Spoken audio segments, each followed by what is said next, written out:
seria a alíquota final, né? Inclusive nessas discussões de reforma tributária, pouco se falou efetivamente num número de alíquota, tem um range ali, uma variação de que pode ficar se acontecer determinada coisa, são muitas coisas condicionadas, né? Uma coisa à outra. E a ministra Simone Tebet falou sobre crescimento econômico do PIB por conta da reforma tributária. De 1%, né? Se tiver menos exceções, se for do jeito que está, 0,5%, né, por ano, você vê como factível esse crescimento econômico apenas com a aprovação da reforma tributária? É um modelo que dá para colocar essa conta, Arilton, esse crescimento econômico apenas com essa simplificação que você muito bem ressaltou na resposta, que é o ponto positivo, o grande ponto positivo dessa reforma? Conta, eu não sei como é que ela foi feita, né? Por exemplo, se a gente não sabe qual é a alíquota, como é que eu vou fazer conta de crescimento? Então é o seguinte, para eu fazer conta de crescimento, eu teria que ver a alíquota, julgar nos respectivos setores e ver o crescimento. Então a ministra já deve ter uma alíquota, ela deveria liberar para a gente.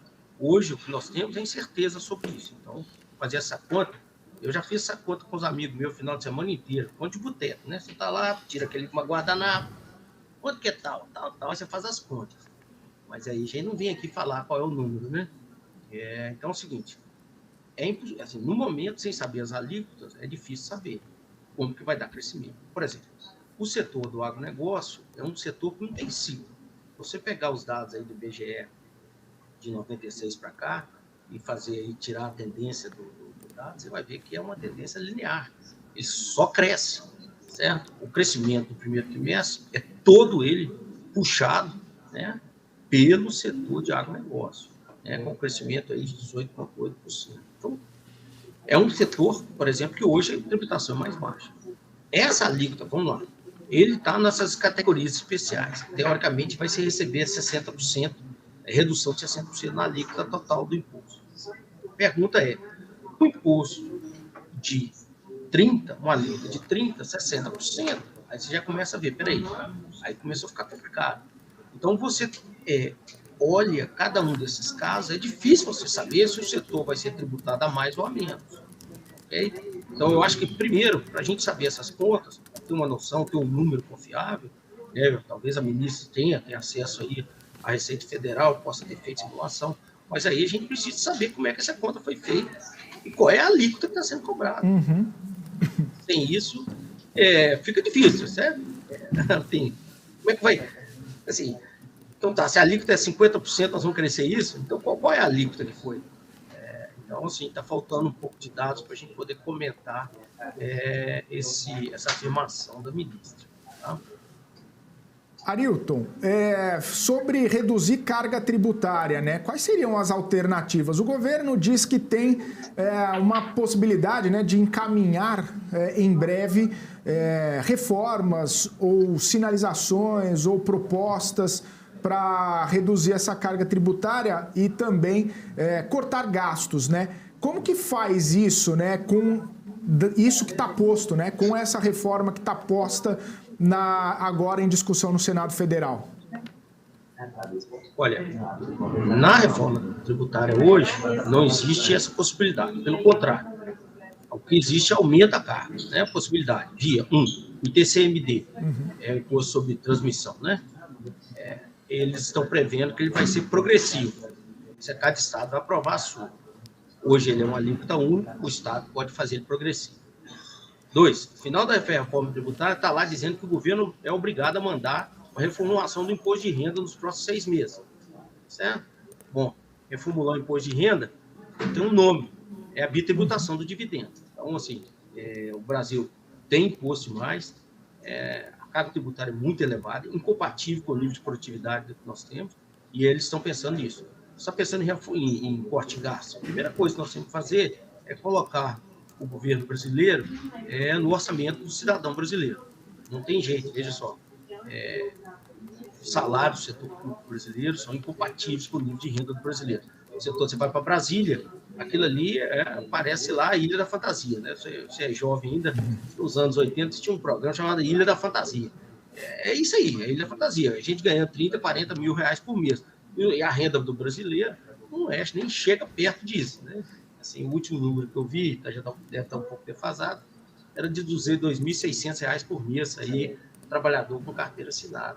Então, quando você vê isso, você começa a ver, assim, Brasília é uma máquina geradora de desigualdade.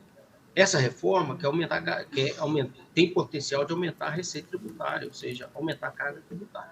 Você perguntou como é que corta gasto. Uma coisa está parada lá em Brasília desde... Bom, a última vez que foi enviado para o Congresso foi em dezembro de 2019, chamada reforma tributária. É cortar os benefícios ou os privilégios, como você quiser chamar, do setor público e colocar ordem na casa. Nós temos um judiciário que é caríssimo, um legislativo que é caríssimo, e eles vão inventando penduricalhos. Isso a reforma administrativa poderia cortar. Os números da reforma administrativa, o potencial de gerar corte, não é cortar o gasto, né? Porque no Brasil tem o famoso direito adquirido, né? Mas você impedir que eles cresçam nos próximos anos. Essa é um bom local. Você dar incentivo às pessoas a voltar a trabalhar no setor privado, certo? Dar incentivo que as pessoas voltem a criar e reduzir os privilégios que nós temos e a desigualdade. A esquerda gosta muito de falar em desigualdade, o presidente Lula está aí, se ele gosta tanto de acabar com a desigualdade, seria um bom caminho a seguir, a trilhar, pegar a reforma administrativa e cortar esses privilégios que estamos aí, que não cabem no bolso brasileiro. Então, as pessoas assim, pessoal, tem um número aqui, Suprema Corte Americana, certo? Talvez seja um pouco defasado, eu estou um ano dizendo que eu olhei isso. O presidente dos Estados Unidos ganha $400 mil por ano, certo? Isso é pouco, é bom nosso aqui, né? O presidente, um juiz da Suprema Corte ganha $198 mil ano, sem os privilégios que nós temos aqui, né? Nós temos os benefícios adicionais. O americano, a renda média corrente é $65 mil. Então, ou seja, 3 americanos pagam um juiz da Suprema Corte. A renda do Brasil é 40 mil, 42, 43, corrigido pela inflação, tá certo? Nós pagamos 43 mil por mês com um juiz. Então, um brasileiro, nós precisamos de 12, 13 brasileiros para pagar um juiz da Suprema Corte. Então, isso é um indicador claro de desigualdade. Então, se você quer atacar isso, nós temos que reduzir isso. O indivíduo quer ganhar dinheiro, ele vai para o setor privado, certo? Não é...